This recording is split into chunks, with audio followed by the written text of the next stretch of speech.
नमस्कार दोस्तों, आपको हमारे चैनल पर स्वागत है। आज हम इस वीडियो में बताएंगे कि आखिर क्यों मारे गए अभिमन्यु।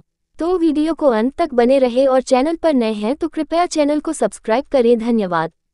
सभी जानते हैं कि अभिमन्यु चक्रव्यूह में फंसकर इसलिए मारे गए थे क्योंकि उन्हें चंद्रव्यूह को भेदना नहीं याद था, लेकिन इसके अलावा 4 कारण ऐसे थे जिसके चलते अभिमन्यु मारे गए। 1. कृष्ण की चाल। भगवान श्री कृष्ण की नीति के चलते अर्जुन के पुत्र अभिमन्यु को चक्रव्यूह को भेदने का आदेश दिया गया। ये जानते हुए भी कि अभिमन्यु चक्रव्यूह भेदना तो जानते हैं, लेकिन उससे बाहर निकलना नहीं जानते। अभिमन्यु के चक्रव्यूह में जाने के बाद उन्हें चारों ओर से घेर लिया गया। घेरकर उनकी जयद्रथ सहित 7 योद्धाओं द्वारा निर्मम तरीके से हत्या कर दी गई, जो कि युद्ध के नियमों के विरुद्ध था। कहते हैं कि श्री कृष्ण यही चाहते थे, जब नियम एक बार एक पक्ष तोड़ देता है तो दूसरे पक्ष को भी इसे तोड़ने का मौका मिलता है। 2. अन्य योद्धा अभिमन्यु के साथ नहीं जा पाए। प्रारंभ में यही सोचा गया था कि अभिमन्यु व्यूह को तोड़ेगा और उसके साथ अन्य योद्धा भी उसके पीछे से चक्रव्यूह में अंदर घुस जाएंगे। लेकिन जैसे ही अभिमन्यु घुसा और व्यूह फिर से बदला और पहली कतार पहले से ज्यादा मजबूत हो गई तो पीछे के योद्धा भीम, सात्यकी, नकुल, सहदेव कोई भी अंदर घुस ही नहीं पाए। युद्ध में शामिल योद्धाओं में अभिमन्यु के स्तर के धनुर्धर 2-4 ही थे, यानी थोड़े ही समय में अभिमन्यु चक्रव्यूह के और अंदर घुसता तो चला गया, लेकिन अकेला, नितांत अकेला। उसके पीछे कोई नहीं आया।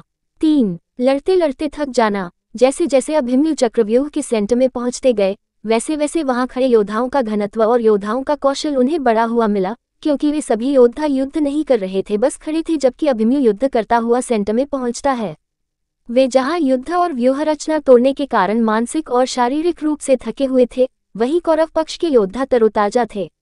ऐसे में अभिमन्यु के पास चक्रव्यूह से निकलने का ज्ञान होता तो वे बच जाते, या उनके पीछे अन्य योद्धा भी उनका साथ देने के लिए आते तो भी वे बच जाते, लेकिन थकान के कारण वे अधिक जोश और होश से लड़ नहीं पाए। 4. युद्ध नियम के विरुद्ध हत्या। अर्जुन पुत्र अभिमन्यु चक्रव्यूह भेदने के लिए उसमें घुस गया। चक्रव्यूह में प्रवेश करने के बाद अभिमन्यु ने कुशलतापूर्वक चक्रव्यूह के 6 चरण भेद लिए।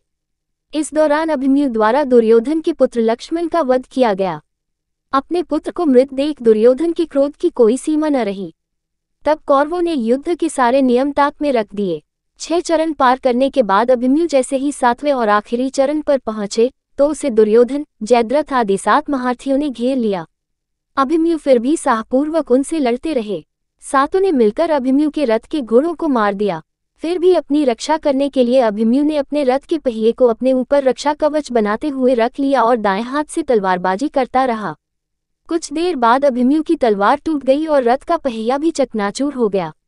अब अभिमन्यु निहत्था था। युद्ध के नियम के तहत निहत्थे पर वार नहीं करना था, किंतु तभी जयद्रथ ने पीछे से निहत्थे अभिमन्यु पर जोरदार तलवार का प्रहार किया। इसके बाद एक के बाद एक 7 योद्धाओं ने उस पर वार कर दिए। अभिमन्यु वहां वीरगति को प्राप्त हो गया।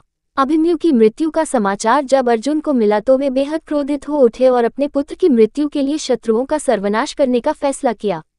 सबसे पहले उन्होंने कल की संध्या का सूर्य ढलने के पूर्व जयद्रथ को मारने की शपथ ली। वीडियो अच्छा लगा तो कृपया वीडियो को लाइक, शेयर और चैनल पर नए हैं तो कृपया चैनल को सब्सक्राइब करें। धन्यवाद।